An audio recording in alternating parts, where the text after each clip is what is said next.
মৰমৰ ছাত্ৰ-ছাত্ৰীসকল সকলোকে মোৰ অন্য এটি ভিডিঅ'লৈ পুনৰবাৰ স্বাগতম জনাইছোঁ। আজিৰ বিষয়বস্তু হৈছে ষষ্ঠ শ্ৰেণীৰ ইংৰাজী পাঠ্যপুথিৰ lesson number 2 the golden touch শীৰ্ষক পাঠটিৰ অসমীয়া অনুবাদ আৰু প্ৰশ্নোত্তৰসমূহ। আশা কৰোঁ তোমালোকে ভাল পাবা আৰু মোৰ চেনেলটো ছাবস্ক্ৰাইব কৰি ল'বা যাতে আগলৈও এনেধৰণৰ ভিডিঅ'ৰ বাবে তোমালোকৰ সহায়ক হয়। পাঠৰ নাম the golden touch. Golden touch মানে হৈছে সোণালী স্পৰ্শ। টাচ মানে হৈছে স্পৰ্শ আৰু গল্ডেন মানে হৈছে সোণালী। এতিয়া আমি পাঠটো পঢ়ি চাওঁ আহাচোন। Read the sentences in the boxes and match them with the pictures. এতিয়া বক্সত থকা বাক্য শব্দকেইটা পঢ়িবলৈ কৈছে আৰু বাক্যকেইটা পঢ়িবলৈ কৈছে আৰু কি কৰিবলৈ কৈছে পিকচাৰবিলাকৰ লগত মিলাবলৈ কৈছে। এইকেইটা যিকেইটা বক্সত দিয়া আছে এইকেইটা বাক্যকেইটা পঢ়িবলৈ কৈছে। Write the name of each character in the space provided. আৰু য'ত মানে স্পেচটো দিয়া আছে তাতে নামবোৰ লিখিবলৈ কৈছে। You may take help from the names in the box given below. আৰু তোমালোকে তলত যিটো বক্স দিয়া আছে সেই বক্সটোৰ পৰা ইচ্ছা কৰিলে মানে সহায় ল'ব পাৰা। ইয়াতে দিয়া আছে শক্তিমান, হেৰি পটাৰ আৰু ৱণ্ডাৰ উইমেন। গতিকে ইয়াতে আমি চাওঁ আহাচোন। He is a brave, loyal and kind young wizard. তাৰপিছত এইটো এনেদৰে মিলাবা। ইয়াতে তোমালোকে ইচ্ছা কৰিলে লিখি দিব পাৰিবা হেৰি পটাৰ বুলি HARYPOTTER এনেদৰে লিখি দিবা। তাৰপিছত আছিলে she is a courageous and compassionate super heroine. এইগৰাকী হ'ব ৱণ্ডাৰ উইমেন। তাৰপিছত কি হ'ব he is a super hero' who fights against evil forces to protect humanity. মানৱতাক বচাবৰ কাৰণে মানে কি কৰিছিলে দুষ্টৰ সতে যুঁজ দিছিলে যে এজন ছুপাৰ হিৰ'।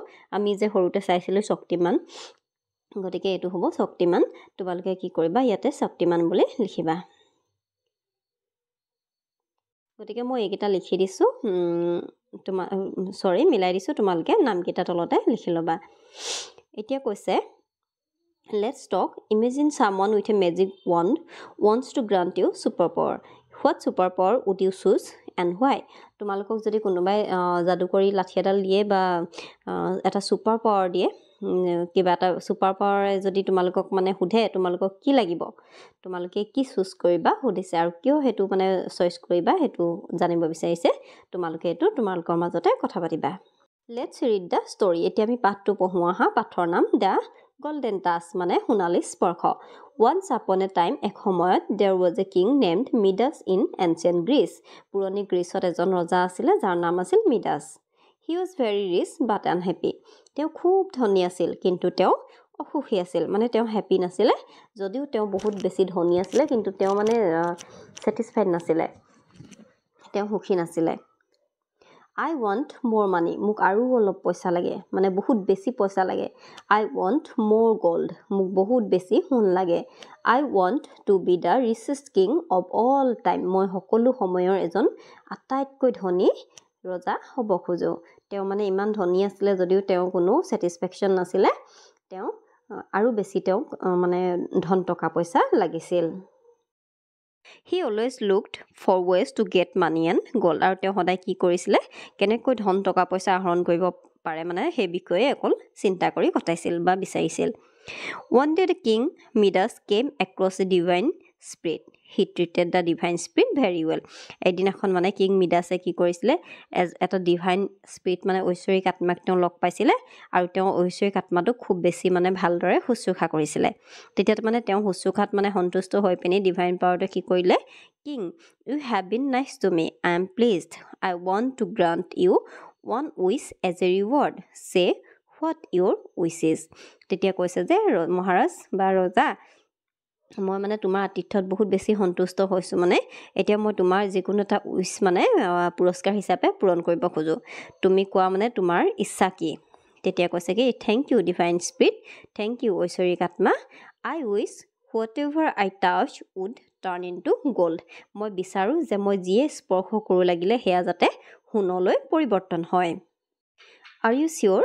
তুমি নিশ্চিত নে? This wish may lead to trouble. এইটোৱে তোমাক কিন্তু বিপদতো পেলাব পাৰে বা সমস্যাটো পেলাব পাৰে। If my wish is fulfilled I will get a lot of gold, I will be the richest king, please grant me this wish.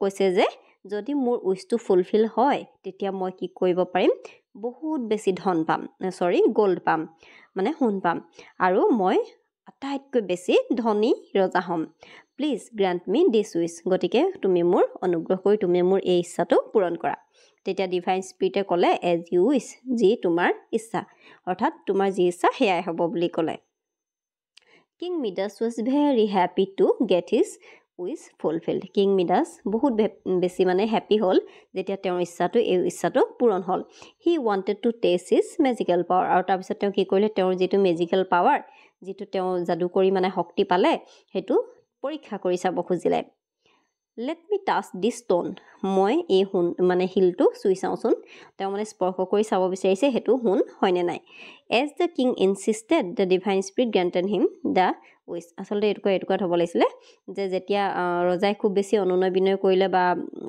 নেৰানেপেৰাকৈ লাগিল আৰু ইনচিষ্ট কৰিলে তেতিয়া মানে কি কৰিলে ডিভাইন স্পিৰিটে তেওঁক সেই উইচটো গ্ৰেণ্ট কৰিলে মানে দিলে তাৰপিছতে তেওঁ খুব হেপী হ'ল আৰু তাৰপিছত তেওঁ উইচটো ফুলফিল কৰিলে আৰু কি কৰিলে ৰজাই সেইটো মেজিকেল পাৱাৰটোত টেষ্ট কৰি চাব খুজিলে আৰু এটা শিল স্পৰ্শ কৰি চালে As soon as King Midas touched the stone, it turned into gold. আৰু যেতিয়াই মানে কিং মিডাছে কি কৰিলে শিলটো স্পৰ্শ কৰিলে সেইটো তৎক্ষণাৎ সোণলৈ পৰিৱৰ্তন হ'ল wow unbelievable the stone has turn into gold wow অবিশ্বাস্য মানে বিশ্বাস কৰিব নোৱাৰা আৰু আনবিলিভেবল শিলটো কি হ'ল সোণলৈ পৰিৱৰ্তন হ'ল লেট মি টাচ আদাৰ থিংছ টু এতিয়া মই অন্যবিলাক বস্তু চুই চাম what ever the king touch turn into gold আৰু যিয়ে মানে ৰজাই মানে চুৱে সেইটোৱে সোণলৈ পৰিৱৰ্তন হৈ যায় আনফৰ্চুনেটলি দুৰ্ভাগ্যবশতঃ the king could not even eat or drink ৰজাই আনকি খাবও পৰা নাছিলে আৰু পানী খাবও পৰা নাছিলে বা একো খাবও পৰা নাছিলে everything he touched turn to gold immediately যিয়ে লাগিলে চুৱে মানে সেইটোৱে সোণলৈ পৰিৱৰ্তন হৈ যায় oh' no' what I have done my food has turn into gold I cannot even eat oh' no' মই কি কৰিলোঁ মোৰ খাদ্য বস্তুবিলাকো দেখোন সোণলৈ পৰিৱৰ্তন হৈ গ'ল আই কাণ্ট ইভেন ইট মই দেখোন খাবও নোৱাৰা হ'লোঁ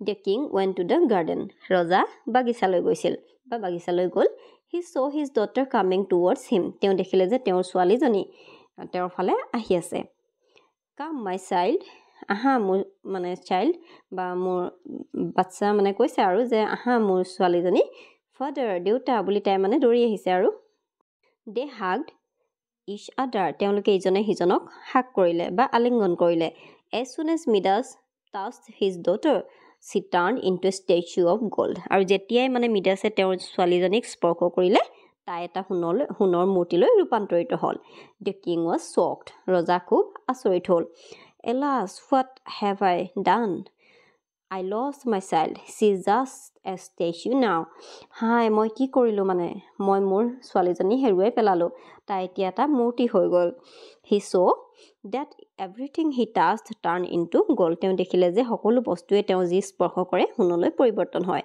the king's happiness turn into despair and he cried loudly ৰজাৰ যিবিলাক হেপিনেছ আছিলে ৰজাই যিমান ফূৰ্তি পাইছিলে মানে সেইবিলাক সকলো তেওঁৰ নিৰাশালৈ পৰিৱৰ্তন হ'ল আৰু তেওঁ কি কৰিলে চিঞৰি চিঞৰি কান্দিবলৈ ধৰিলে the divine spirit heard Midas crying divine স্পিৰিটটোৱে ঐশ্বৰিক আত্মাটোৱে মানে মিডাছে কান্দি থকা শুনিলে he appeared before king Midas আৰু ৰজাৰ সন্মুখত তেওঁ থিয় হ'ল বা দৃশ্যমান হ'ল বা দেখা দিলে king Midas you look sad what happen king Midas ৰজা মিডাছ তোমাক বহুত দুখিত যেন দেখা গৈছে কি হৈছে সুধিলে আৰু তেতিয়া মিডাছে কৈছে I am in big trouble মই বহুত বেছি বিপদত পৰিছোঁ do you want me to take the wish back তুমি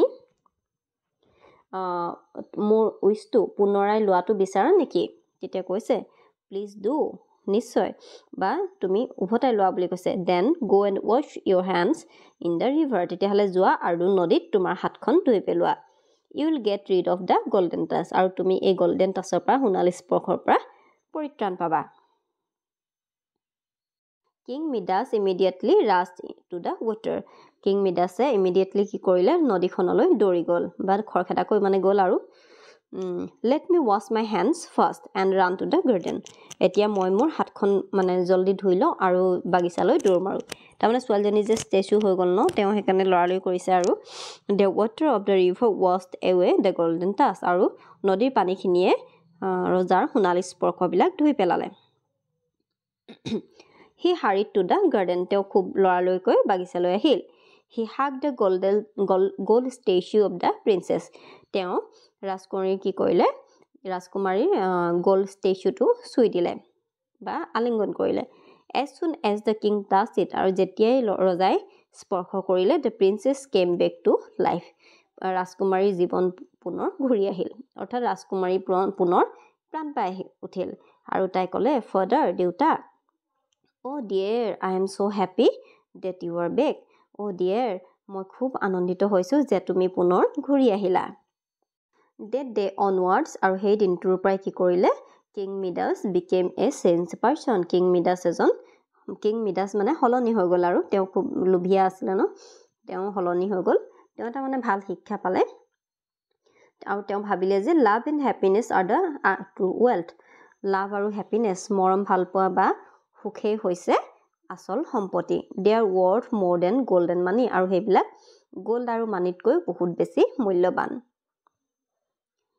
king Midas learn to be happy with what he had king মিডাছে তেওঁৰ সৈতে যি আছে সেয়াই লৈ সন্তুষ্ট হ'বলৈ শিকিলে he lived happily thereafter আৰু তাৰপিছত তেওঁ খুব বেছি সুখেৰে জীয়াই থাকিল বা বসবাস কৰি থাকিল আমি এই কাহিনীটোৰ পৰা কি শিকিলোঁ বহুত ধুনীয়া এটা ষ্টৰী হয় এই কাহিনীটোৰ পৰা আমি ইয়াকে শিকিলোঁ যে ভগৱানে আমাক যি দিছে আমি তাকে লৈ সন্তুষ্ট থাকিব লাগে নহয় জানো বহুত বেছি মানে লোভ হ'লে বা বহুত বেছি লোভীয়া হ'লে মানে কি হয় কেতিয়াবা বিপদতে পৰা দেখা যায় গতিকে মৰমৰ ছাত্ৰ ছাত্ৰীসকল আজি পাঠটোত আমি কাহিনীটোৰ মানে অনুবাদটো সম্পৰ্কে আলোচনা কৰিলোঁ ইয়াৰ পিছৰ পাঠত ভিডিঅ'ত আমি এই পাঠৰে প্ৰশ্নোত্তৰ সম্পৰ্কে আলোচনা কৰিম তাৰ বাবে তোমালোকে মোৰ চেনেলটো ছাবস্ক্ৰাইব কৰি ল'বা থেংক ইউ